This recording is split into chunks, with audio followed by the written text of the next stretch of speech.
What's up, everyone? Troy Benjamin of Backup Barista, and welcome to Round Cup Chat, where we brew over all the grinding stories from the eyes of your coffee community.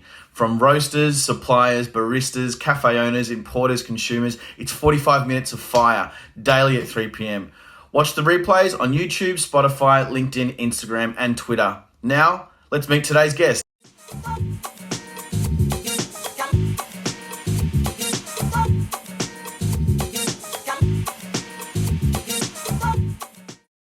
Hey, Chris, Hello. how are you, my man? Good, Troy. How you, man? Very well, brother. We got the kind of same style, cut, taste in hats. Yeah, I got a few caps. Yeah, you're a cat man. Caps and socks. I had a little dig. I had a little dig in your Instagram actually, and one of the first few posts was something along the lines of, "If you don't know Chris, he's got a fascination for socks." Yeah. Lots of socks. Lots of, quite a few hats. I'd say the coveted hat is the Vegemite hat. Yeah, I love the Vegemite hat. How did you source that one? It was from Bega. It was from Vegemite themselves. Get out. I got in at the ground floor, and they're a pretty coveted item now, I believe. So pretty stoked.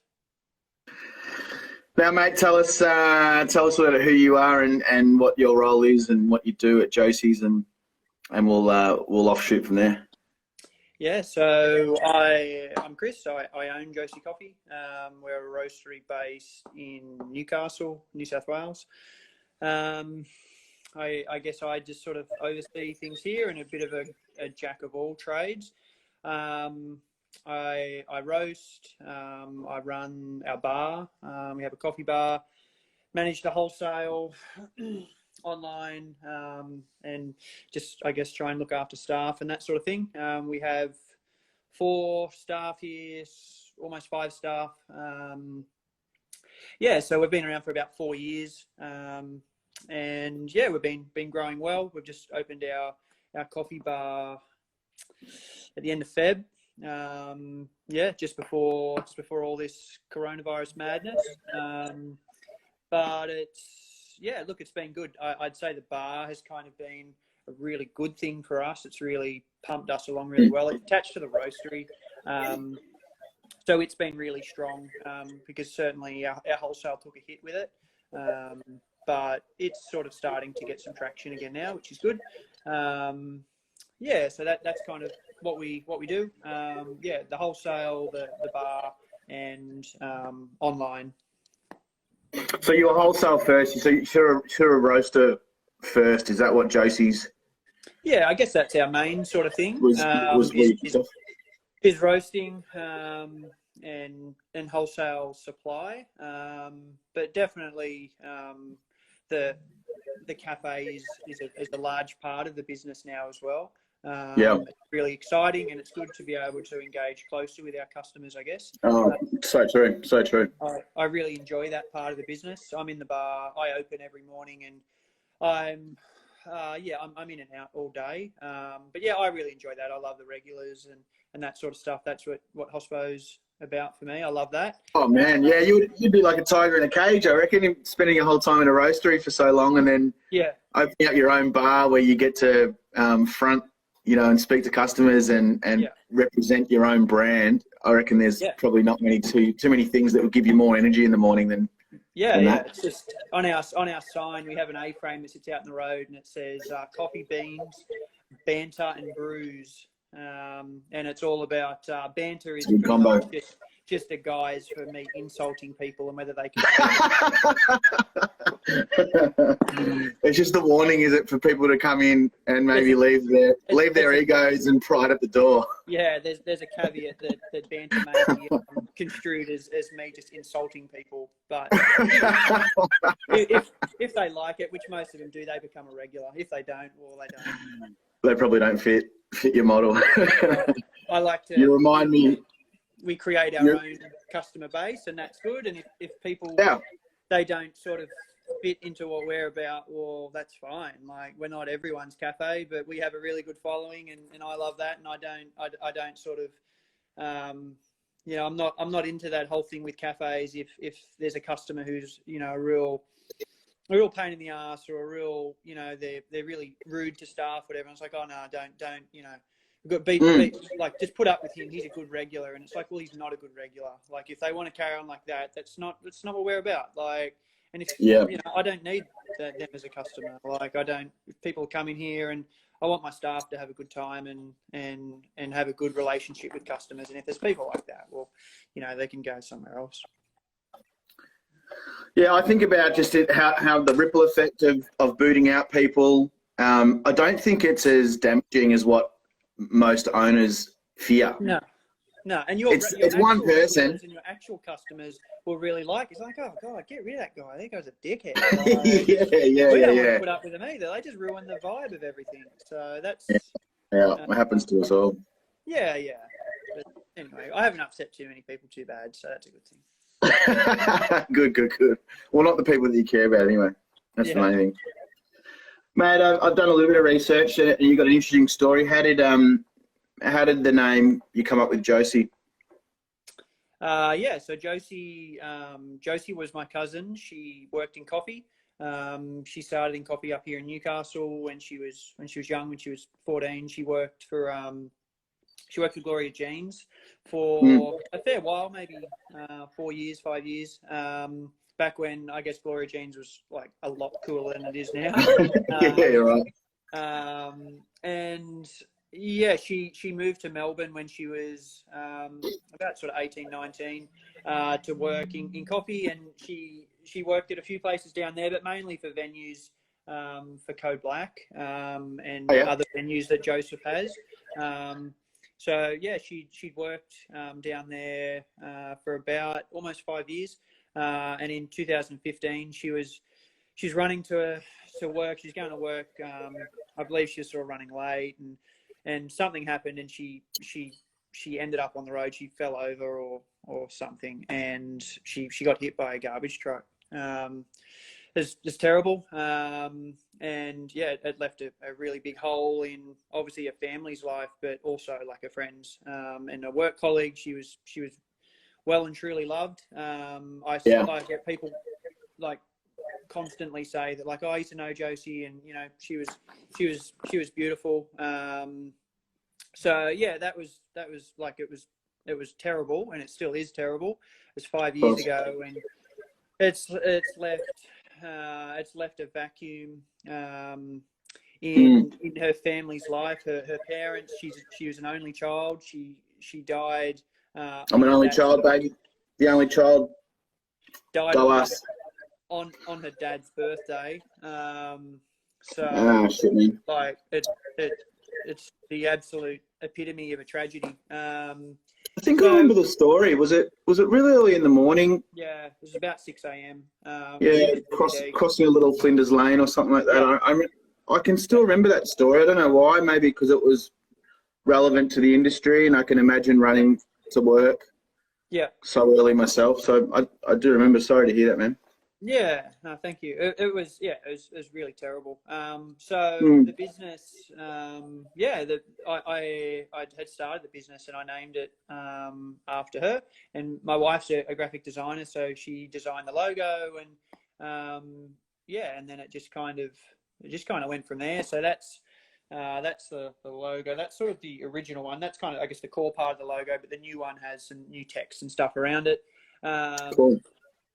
Yeah, and then the business has just really grown. It honestly just started out as a hobby for me, and it just grew. And I sort of went down and spent a little bit of time down at Code Black, roasting with Alan and Archie, and that really opened my eyes. And I guess. Cool. At that point, it was really just a hobby. It was really just a small thing, and it probably it gave me a little bit of insight and made me think that, like, it was something I wanted to do more. So then I purchased a bigger roaster and got into a bigger space, and then it grew and got some wholesale, and it grew more, and I ended up having to get out of my other job, and then full time, and then it just continued to grow, and then it was bringing on a staff member full time, and then it's just grown from there, and then sort of going into a cafe and we done a big renovation here at the roastery from sort of September last year. That took the best part of 6 months, and built the bar, and so that was stressful and full on, just getting all of the the approvals and stuff to open open the cafe, and all that associated is really, it's time and money consuming. And we've got a pretty crazy little bar with a 2-group mod bar and mod bar pour over, and there's all this stone bar with spec design trays, and there's all this stuff that seemed like a really good idea when we planned to open it and planned to do it, and then actually started building it. We're just like, man, this is a nightmare. There was so many custom things, and trying to get tradies to sort of do how we wanted things was really hard. So it was good to it was really good to get it open, and it's responded really well. So it's been a journey. It's been almost 4 years now, but it's been pretty crazy. But it's been good. It's full on. But I really enjoy it. So that's the main thing. Yeah, man. You can see it. I feel like we're sort of constantly pushing forward, which is great. And that's good. We've been just buying some good coffees, and I'm really happy with sort of where it's all at now. What year did you open up Josie's? So it started in 2016. What was around then? I mean, you were in New South Wales primarily. Yep.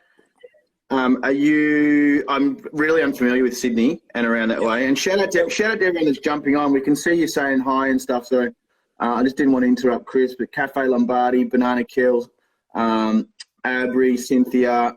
We can see you guys. Shay McNamara, how are you? Paul Galeggio. Drop your questions for Chris if you want to ask him some stuff. But who was around? North of Sydney. So Sydney's really a little bit of a different market for us. We don't tend to push into Sydney too much at this point, but there's definitely a lot of roasters in Sydney, as there is in Melbourne. But there's also quite a few roasters up here, so it's probably been a little bit of a changing of the guard up here in the past 5 years. I guess there's sort of been a few older roasters who have been around here for quite a while, and there's been a number of new roasters sort of pop up, some sort of around the time I did, and there's sort of like who? Can you give me some? I'm trying to just kind of paint the landscape. What did it look like then when you opened? And I guess the main guys around Newcastle prior to me was sort of there's one called Peabury's. There's Crema. They were two of kind of the bigger guys. And then there's sort of some smaller guys, local guys. It's Silver Skin, and then the Darks guys. Those Trent and Adam opened up probably a similar time to me. And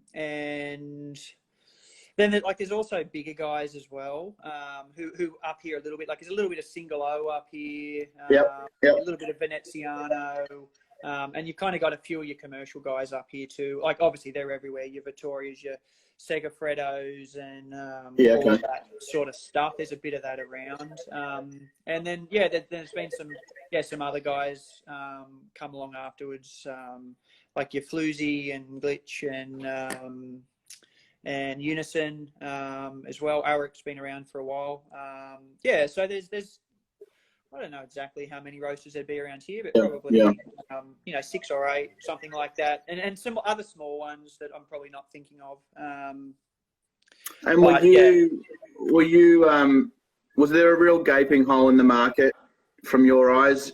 And have you filled it? I mean, what's the premise of starting Josie's and not being worried about just being another roaster? Sounds like Newcastle's not as saturated as Sydney and Melbourne.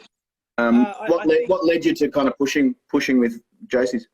For me, honestly, my business started purely as a hobby.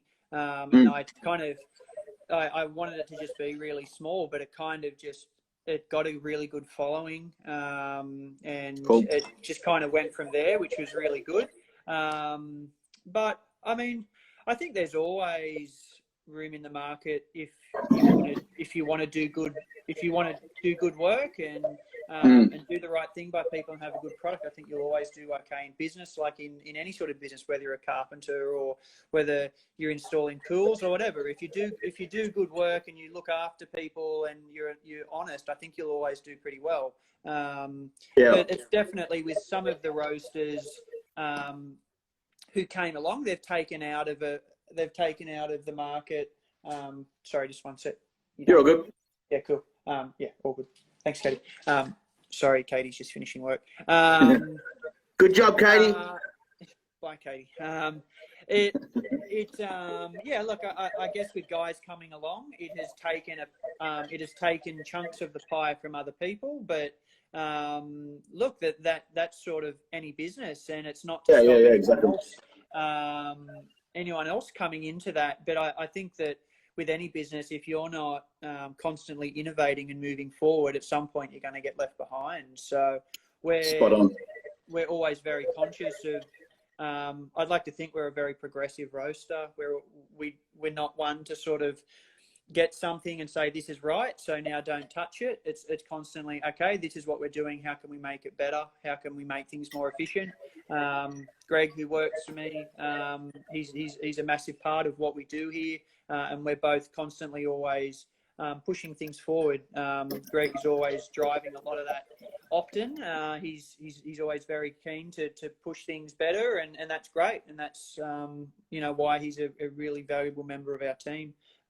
Is just trying to make things taste better, be more efficient. We're all about it in our bar. We have a little caravan we take to the markets. Cool. We're all about just punching out coffee quick, that's good, and just hammering people. I'm on the till and I'm just railing people. I love it, and customers they love it. I always say that to people that I think that's the important parts to cafes and wholesale, is that coffee is important and you've got to have good tasting coffee, but that's not sort of integral. It's all about the speed, and it's about having a good vibe. If you don't have the vibe with customers and dealing with people, knowing people's names, having that and being able to talk to people, like you may do okay if you're in a mint spot, but it can be. It's all about engaging with customers, and and for me, I love that about coffee and working in the bar.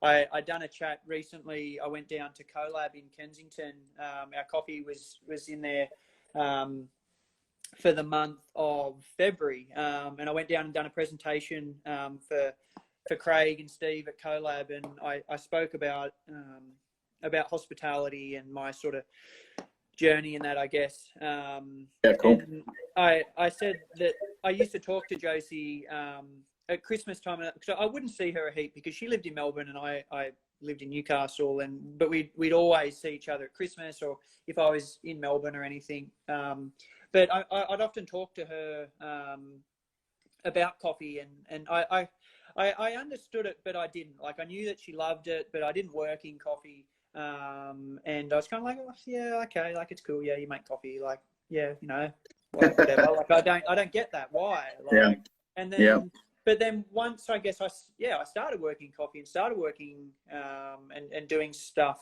with cafes and regulars, and I really got that. That's I guess the connection you have with the people, with regulars, and I know she had a really strong connection with her regulars and her customers, and for me, I really I love that about it. You get to, I don't want it to be corny, but I feel like you kind of get to hang out with a heap of mates often. Totally. I totally resonate with that. You have customers come in and you get to talk shit, and it's really good, and you meet some really good people. And like I said earlier, I think if you have that, if you set the standard of what things are and how people are dealt with and how they're treated, you'll attract those customers, and the ones that don't fit that metric, they may not be regular, but that's fine. There's tens of thousands of cafes around, so it's good that everyone has their place. But I mean, obviously, the tone and stuff may change with certain customers. I'm not just teeing off on, you know, customers. I pick my marks, but yeah. Yeah, you gotta come in at an entry level, and work on it, no? Start it easy, then we ramp up. Hey, you talk about progression, and that's something that you really value from Josie's and the team that you got. What are some of the most pivotal decisions that you've noticed that really benefited your business over the 4 or 5 years you've been there in relation to being innovative, things that really worked as opposed to some things that didn't work as well? Is there any kind of highlights that you've seen a big shift in, either whether it's new roastery equipment or a change of branding or putting, you know, different things on your menu? It's hard. I think it's kind of a bit of a culmination of things. I think it takes time. It really does take time to build a brand and to build. There's so many roasters around now, and there's so much choice out there that, you know, it's not necessarily cool to be like to own a roastery now. Like everyone can kind of, you know, it's like the Oprah thing, like you get a car, you get a car, you get a car. That's like the roasters now. Like yeah. Like, you know, there's so much of that I think that's kind of, just being a new cool brand now is often not enough. So it takes time to build a brand and to build trust and to build a customer base. But I think for us, and for me, always the coffee has come first, and I always have focused on trying to make the coffee taste as good as possible, and sort of not.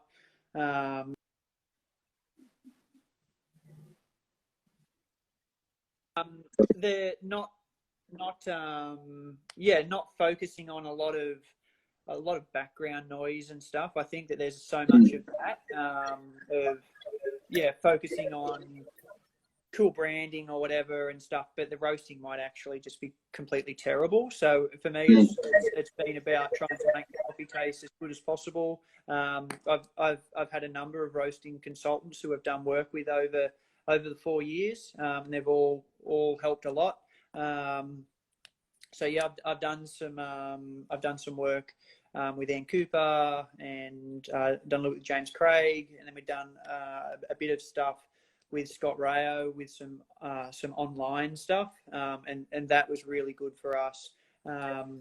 Greg and myself are very much on the Scott Rayo path of that style of roasting and that, I guess, methodology for how we do things. We follow pretty closely to stuff that he says, and I think that Scott is quite controversial in some things, because a lot of the stuff he says is, some people say, oh no, that's just whatever, like you can't do that or whatever. He's very cut and dry with a lot of things, but I think that anything in particular I just think that for the roasters out there that understand. I think that just sort of stuff around first crack, and I think that there's a lot of stuff in roasting where people will sort of say, oh look, I've had curves that may have flicked up at the end and they still taste great, but you know, it's not all about the curves and stuff like that. But Scott is certainly of the opinion of he's very methodical, and if it, like, it may have tasted okay when it's done that, but if it was right and the curve was straight and it didn't do that, it'd be better. And I think that, you know, that may be perceived as arrogant, but I'd like to say that he has the runs on the board, and he's an exceptionally experienced roasting consultant who, when you understand of some of the places that he consults for and works for, he's very, very respected. So I think, I'd love to have some face-to-face consulting with him. He's quite expensive, naturally, but I've found, look, I think our coffee's never tasted better. and it's been very consistent, and it's been very consistent moving from coffee to coffee. We have a lot of very different coffees constantly, whether that be exotic coffees, and also a heap of different single origins. We'll generally have probably about 10 to 12 different singles in the roastery at a time, and probably 5 exotics, and they're sort of about 3 a week. I'm just going to run downstairs, and I'm just going to lock the front door because... Yeah, mate, do your thing. Do your thing. So what... I can give you a little bit of a tour around here. Yeah, show us around. Show us around. This is the Alex, Alex from Kindred Coffee threw a question out. I don't know if you've seen it. What type of roaster do you have? I'll give you a tour of that bit in a sec. Let me just... Awesome. And thanks, D-Train and Greg, for responding. I just wanted to kind of get the answers on audio so people can hear it later on. This is our little bar. So got some retail shelving, bit of brewing equipment. It's signed coffee, food, beans, Fanta. And yeah, so this is a little bit of retail shelving, some drinks, very expensive disabled toilet. And yeah, so this is our bar. So we've got... Oh, cool. It's a neat little setup. Mod bar pour over station. So we do exotics through there, do the geishas, B60. How you doing, Cynthia? We've got... I'll take you around this side. Shout out to Luca Coffee Notes. This is a beer font, a flooded beer font that sits at like 88 degrees. We punch batch through it. We have a cool batch brew system that allows us to have batch brew on demand that doesn't oxidize as quick as normal. It's nitrogen. It's not infused. It's just got a low pressure nitrogen to push out the oxygen in there, which is really cool. Mythos, EK, 2 Group, Mod Bar, and these are all Dan from Spec Designs trays. These are all custom trays. 2 Group Mod Bar Steam, and the 2 jugglers, jug rinser, Fetco, batch brewer. Yeah. Man, that's a dream setup. I'm loving it. And then this is the roastery, our Wayne and Phil. The roasters, we have the P5, ProMat 5. This does the singles, decaf, exotics, stuff like that. It's really good. And then we got the big boy, the UG22. So it's great. We do all the blends through that. Greg roasts all of the blends, and yeah, I do the singles and stuff. My time is a little bit more limited on the roaster now, and yeah, then we've just got green, a little bit light on at the moment. We actually don't have much, and yeah, then we've got some more plans for stuff down here with silos and stuff. We've got the little caravan. This is what we take out to markets. Cute. It has a little machine and stuff in there. I can't really see. Little 2 Group. And then upstairs, where I'm going to go back to, massive big pile of shit. We won't look there. And then we've just got, this is like our cupping room and stuff. Got a big Josie artwork with a jug, kind of all latte art Josie. This went in here like 5 years ago. Beautiful. Yeah, so the big cupping table, big bench. So yeah, that is Josie. It looks sturdy and good workflow. Just screams of good workflow. Yeah, we try. It looks nice. I mean, you've only got a 2 meter bench there or something. It's great.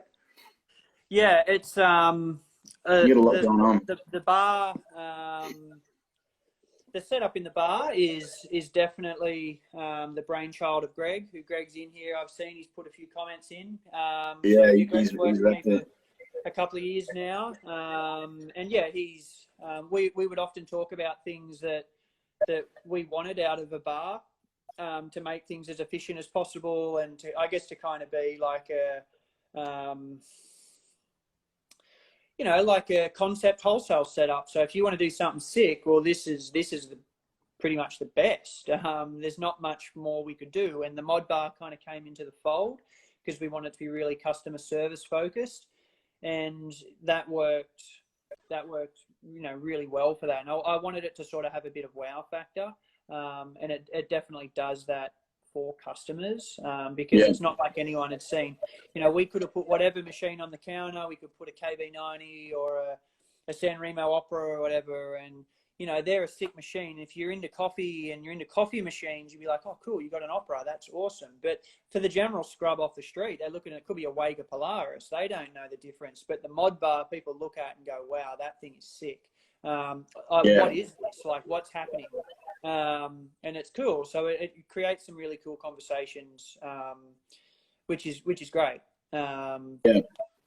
I saw one in the Royal Children's Hospital the other day.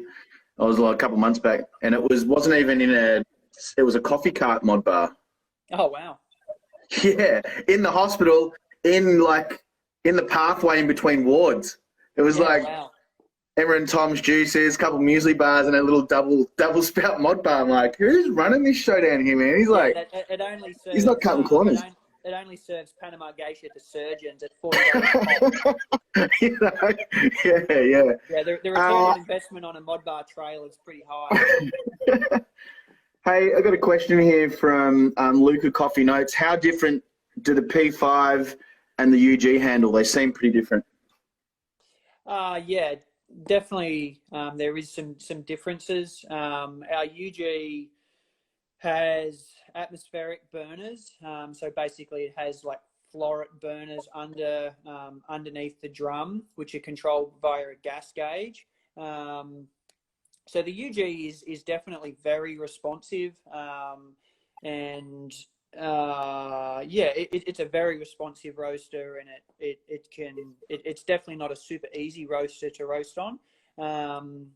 But yeah, Greg definitely does a very good job with that for the blends, and we roast some singles on there.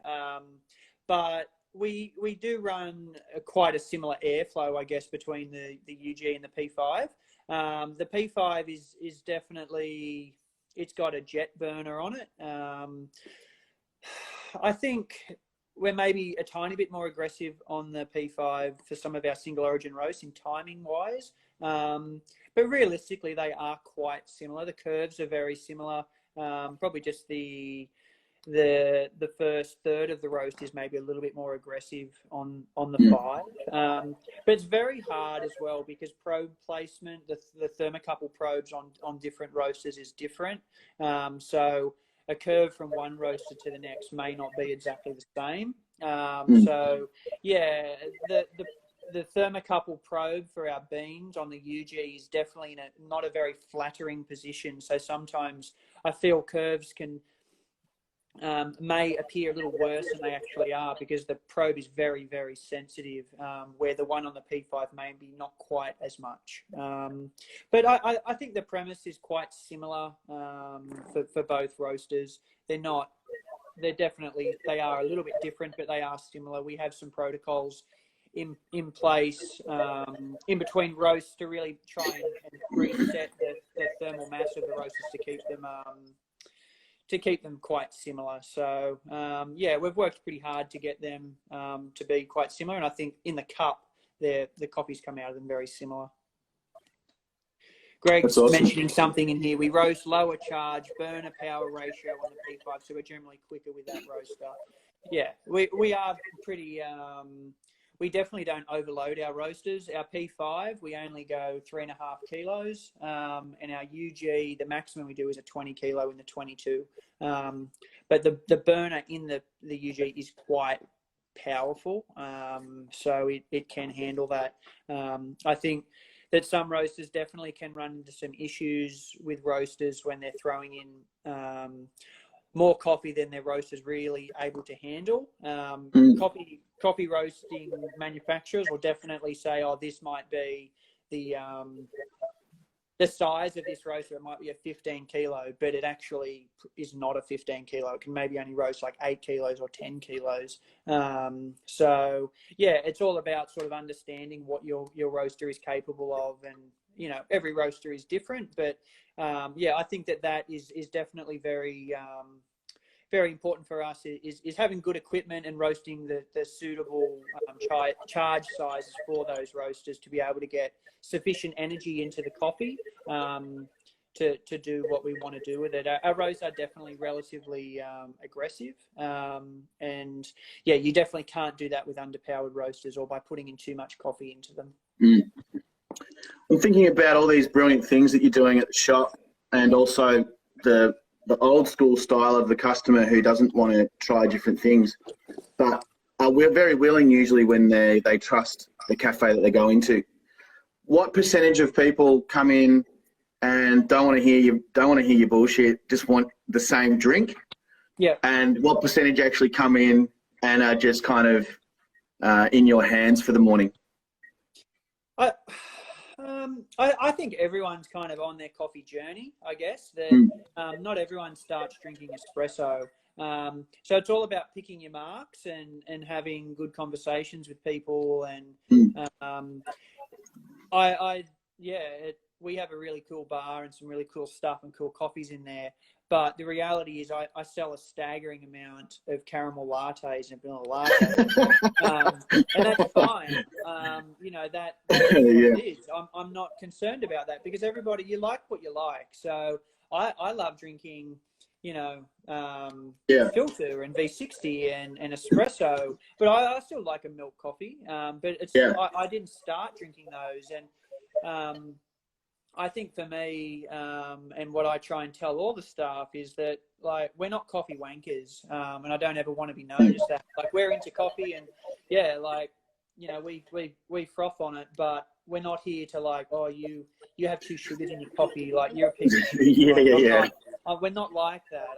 I don't like that sort of that attitude, because that doesn't do anyone any good. Like, it's all, you know, sometimes we'll get people come in and you know, we can talk to them a little bit about coffee while they're waking and give them a little bit of batch brew or something. You go, hey, try this. This is, you know, this is Burundi. And they're like, oh, wow, where's Burundi? I'm like, you know, and you can talk to them about that sort of stuff. And they go, oh, wow, that's, you know, that doesn't taste like I expected it to. And then you can kind of like, oh, well, you know, maybe next time try batch brew, or, you know, and you can kind of take those people on that journey. But I think that just being really, you know, or you always see it with decaf, where people, they kind of get really embarrassed to order decaf. I'm like, what? Well, there's nothing to be embarrassed about. Like, there's nothing wrong with decaf. You actually like the taste of coffee, because if you didn't, you just drink a hot chocolate. So yeah, do you roast decaf?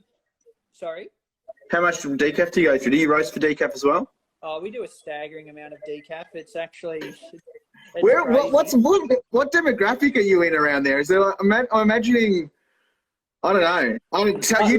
I don't. We have our website, and then we also we sell through a couple of the avenues where there's kind of like some coffee marketplace things, where they have multiple roasters on there, and through one of them we do a staggering amount of decaf. I don't know what it is, but there's people just like punching more decaf than my wholesale accounts. And I can't understand it. But look, we sell a bit of it here and there. We do quite a bit of decaf, which is fine. But I think our decaf is decent. Like, I had an espresso of it the other day because we had one left over, and like, it was fine. It's a Mexico water processed decaf. You go D-Train. He's saying it's a decaf, but he's got a vested interest because he sells me that decaf. So but it is good. They all definitely have a decaf. They have this decaf flavor, which just comes with it. But look, in all honesty, it's pretty good. And we have one customer that comes into the bar every day.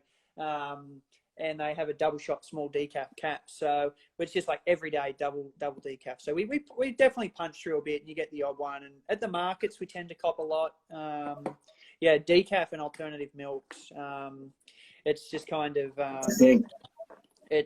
some of the amounts of alternative milks at markets is staggering and just annihilating for your soul sometimes. You got about 19 jugs there, and the jug rinses is getting them work out. Yeah, it's it is. It's interesting, but that's coffee. We try and limit our alternative milks in the bar in the markets. We only do almond and soy. I'm sort of not. Yeah. I'm not into the taste the rainbow of almond milks. It's just madness. Yeah, it's crazy. So look, it's what I don't know what we were talking about. I've just sort of. That's awesome, man. It's great. You're telling us a lot, which is awesome. Hey, tell us a little bit. How's your coffee subscription go? Was that something that when did you introduce that into Josie's? I started subscriptions. I think it was April 2018, and you can subscribe to either that, and so if we've got 3 blends, you can subscribe to one of those and just have a recurring order, or there is the single origin subscription, and we just rotate through different coffees.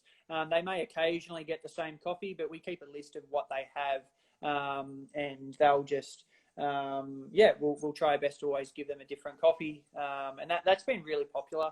We've got enough coffees in the roastery and they're constantly turning over, that we managed to get through them, and we've got some super cool coffees in that lineup, and just in our singles in general.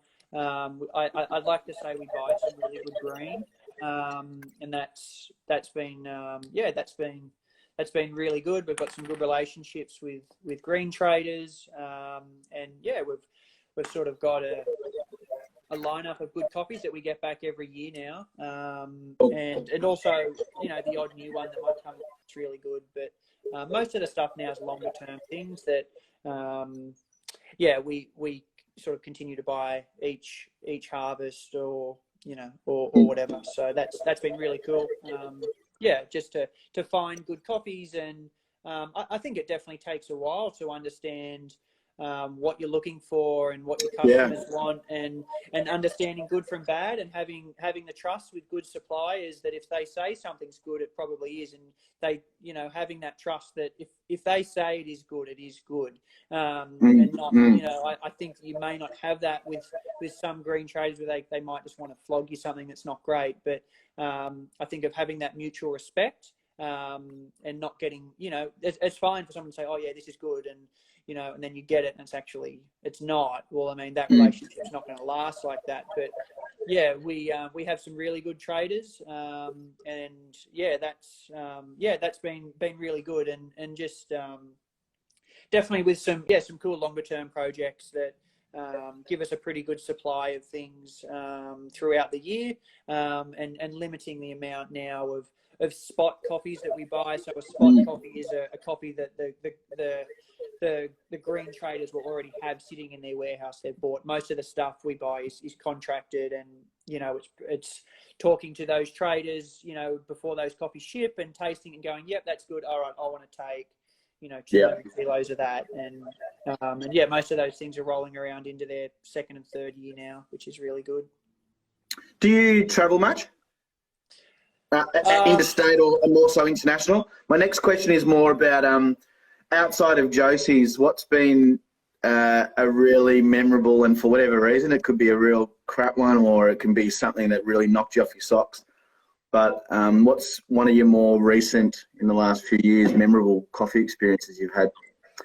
I've just travelled overseas, so I'm just thinking, man, I had some bangers over in Singapore, and I had something exceptional in Thailand.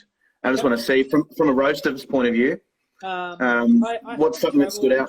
I haven't travelled a great deal internationally for leisure. Like I travelled to, I went to one of the farms we work with in India 18 months ago, and that was really good.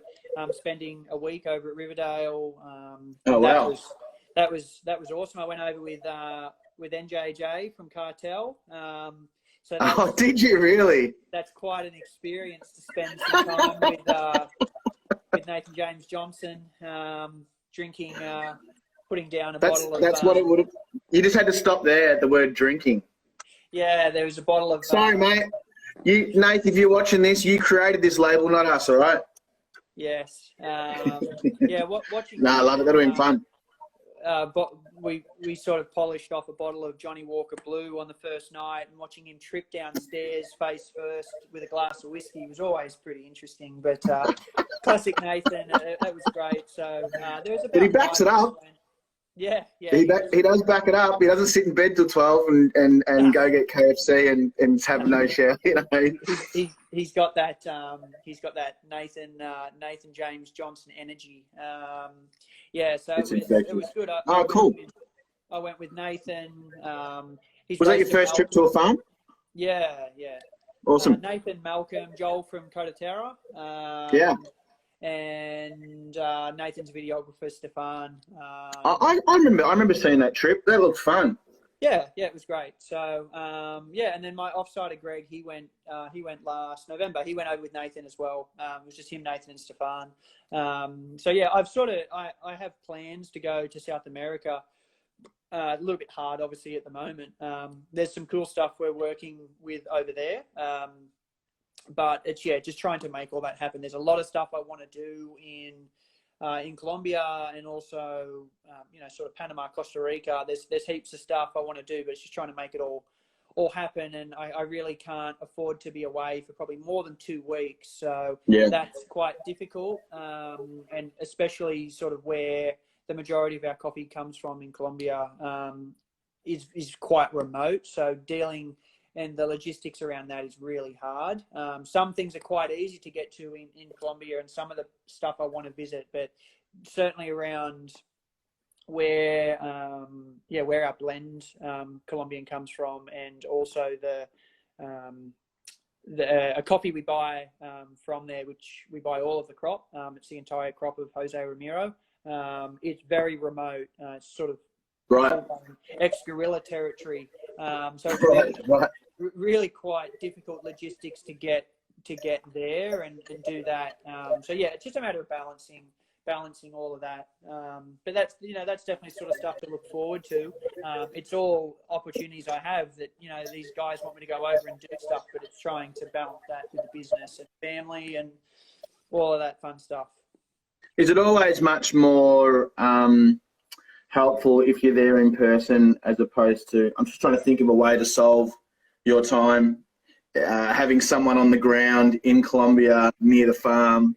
Could you duck over and just give this, give it a cup and tell me the truth?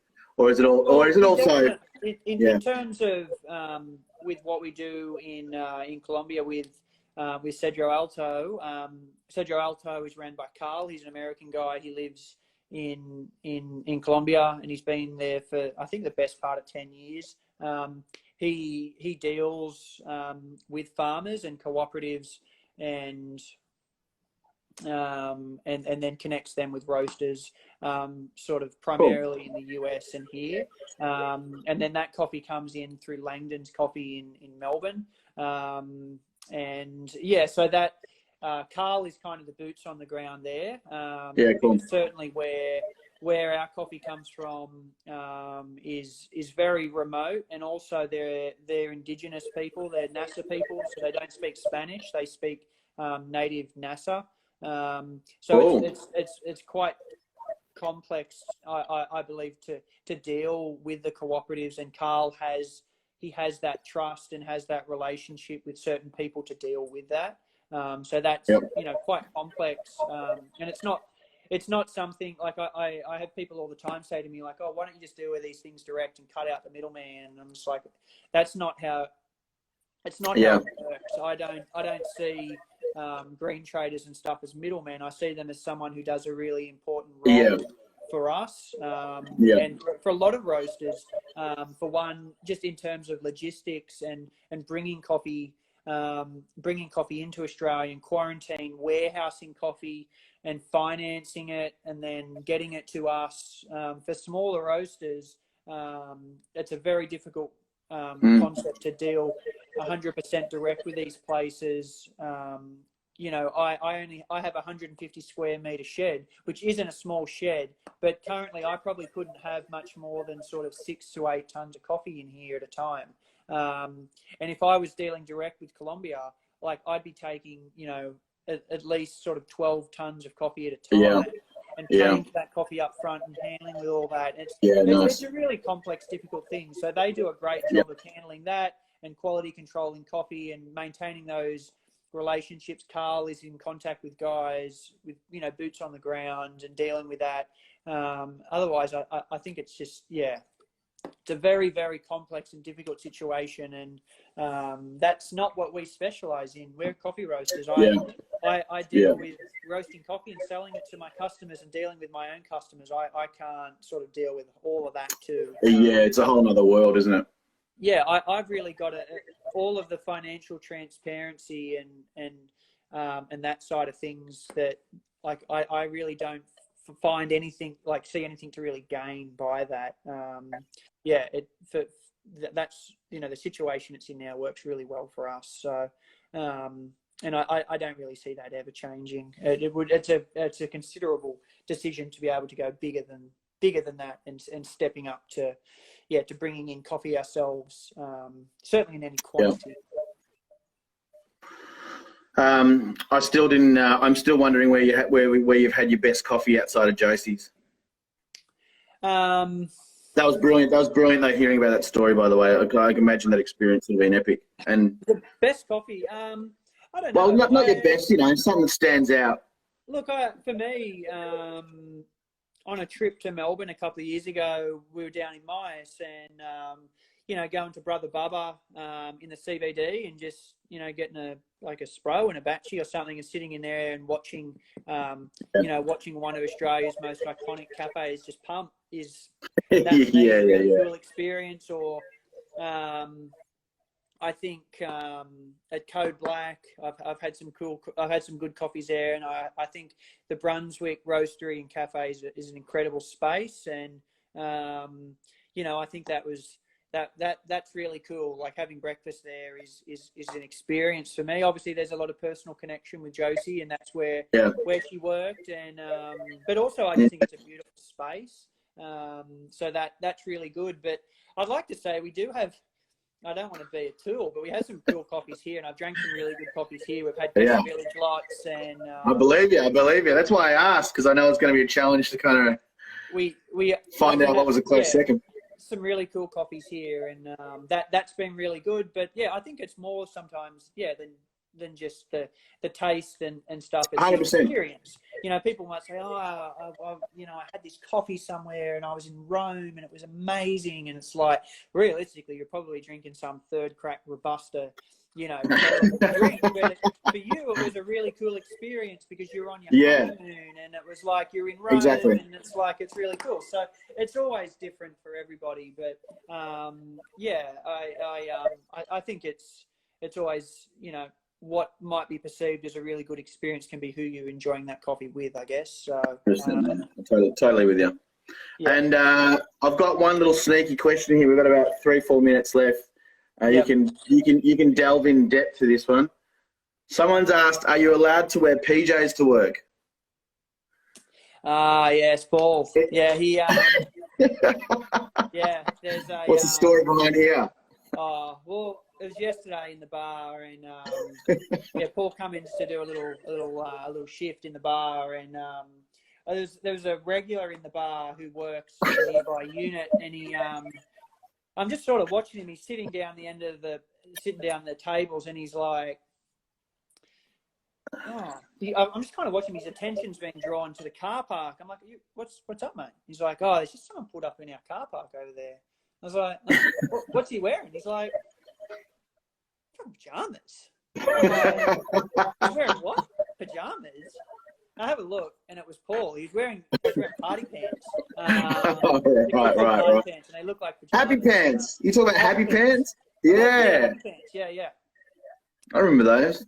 Yeah. So anyway, that's sort of how that played out. But yeah, look, we have a lot of fun at work, I think. So Sounds like it. try and keep it pretty lighthearted.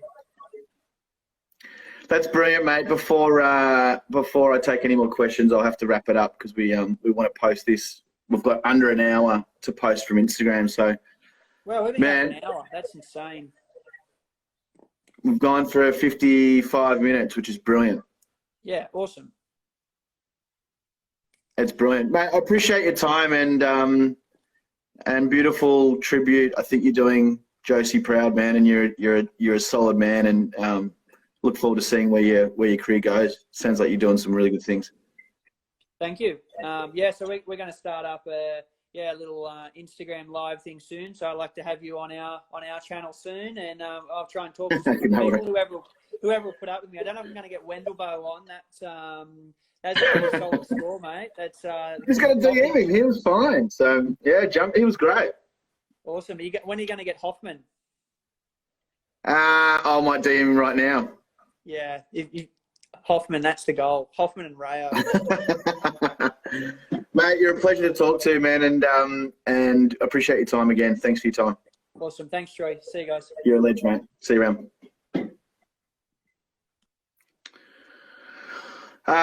Thanks everyone for jumping on. It was an awesome chat. Katie, I saw your question. I just couldn't squeeze it in.